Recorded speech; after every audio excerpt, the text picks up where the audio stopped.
Bienvenue à la communauté d'études quotidiennes de la Bible. Nous sommes ensemble autour de la parole de Dieu pour étudier la leçon de l'école du sabbat. Nous allons encore une fois tenter de tirer un message particulier à travers cette grande leçon que nous partageons ensemble quotidiennement. Nous étudions cette semaine la leçon 12 qui a pour titre « Les derniers événements de la terre ». Prions le Seigneur. Merci Seigneur Jésus, parce que tu nous accordes le privilège d'avoir la vie, la santé et de pouvoir étudier ta parole.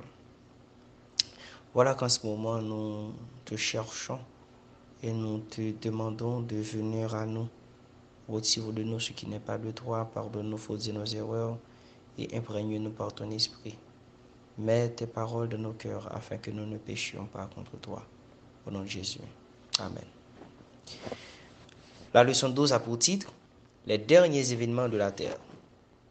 Le verset à mémoriser « Achète la vérité et ne la vends point, la sagesse et l'instruction et l'intelligence ». Proverbe 23, verset 23. Aujourd'hui, mardi 18 juin, notre leçon a pour titre « Qui adorons-nous » C'est une question. Notre réponse sera un choix. Et ce choix sera manifesté à travers les actions, les décisions que nous prendrons dans les temps à venir ou même à partir d'aujourd'hui, dès aujourd'hui. Dans les derniers temps, il y aura une forme de transformation de l'adoration parce que cette question d'adoration est ce qui tourmente l'esprit de Satan. Donc, il va utiliser tous les moyens pour qu'il puisse conquérir encore plus d'hommes et de femmes. Et comme nous l'avions vu depuis plusieurs semaines, comme nous le voyons depuis plusieurs semaines, nous aurons à faire un choix. Nous aurons à choisir soit le créateur de toutes choses ou la bête et son image. Il n'y a pas de juste milieu. Quelqu'un ne peut pas dire « je n'aime pas Dieu, mais je n'aime pas le diable non plus.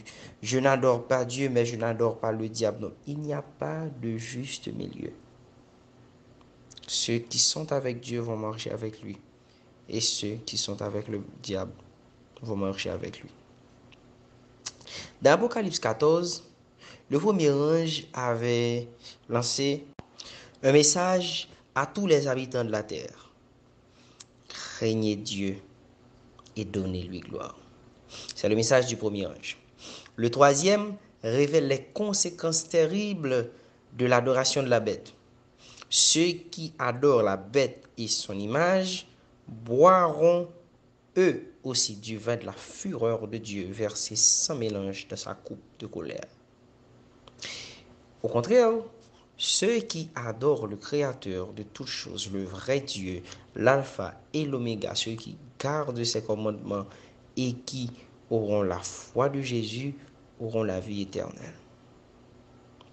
La création est fondamentale. Nous, en tant que chrétiens, nous devons reconnaître Dieu en tant que créateur de toutes choses.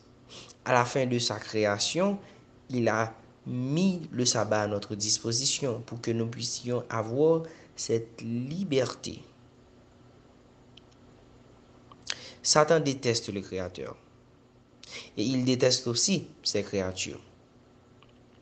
Et puisque le sabbat, c'est le couronnement de la création et il veut avoir l'adoration qui ne lui revient pas, il va faire en sorte de porter un changement radical à ce propos. Il va essayer de changer le sabbat pour mettre en place son adoration. Mais il ne pourra jamais réussir à atteindre un tel but. Si Satan arrive à éradiquer l'adoration du sabbat, l'adoration que Dieu a établie, il pourra dire haut et fort que son autorité transcende l'autorité de Dieu. Il pourra dire qu'il a enfin atteint son objectif, donc il surpasse notre Seigneur.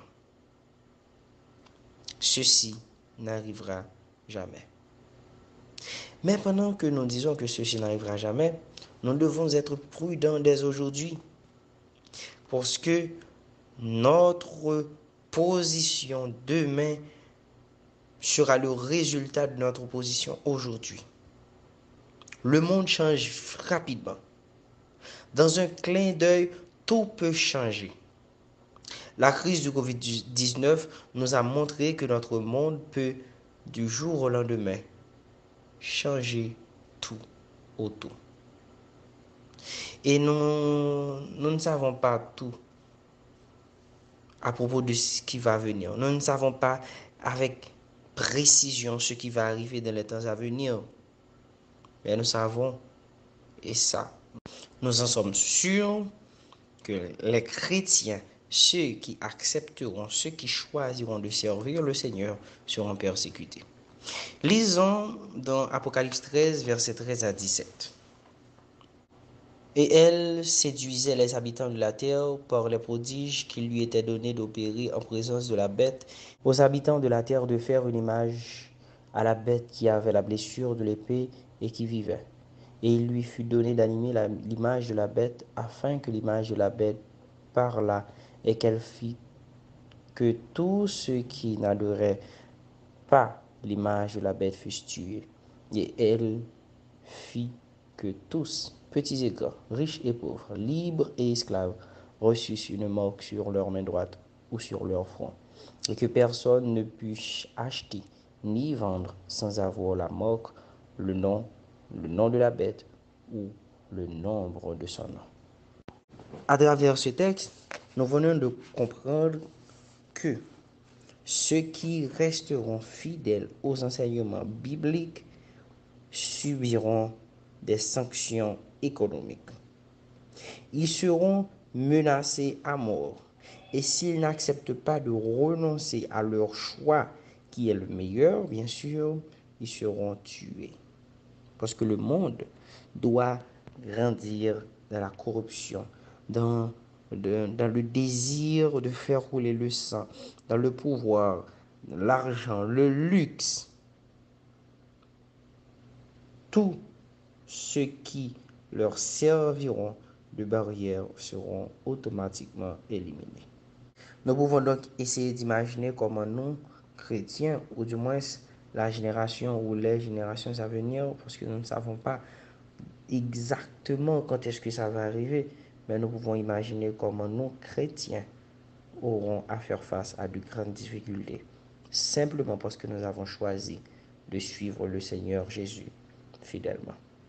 L'apôtre Jean avait dit que Jésus n'avait pas besoin qu'on le renseigne sur les hommes, car il savait lui-même ce qui est dans l'homme.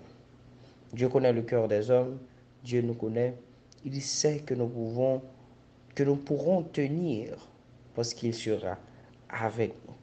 Jésus, lorsqu'il était dans le désert, il a été tenté à maintes reprises par le diable. Mais à chaque fois, il s'est appuyé sur la parole de Dieu, disant, il est écrit. Nous qui sommes ici aujourd'hui, nous devons commencer. Et si nous ne l'avions pas déjà fait, commencer à étudier la parole de Dieu encore plus qu'avant, pour que nous puissions tenir ferme dans les temps à venir.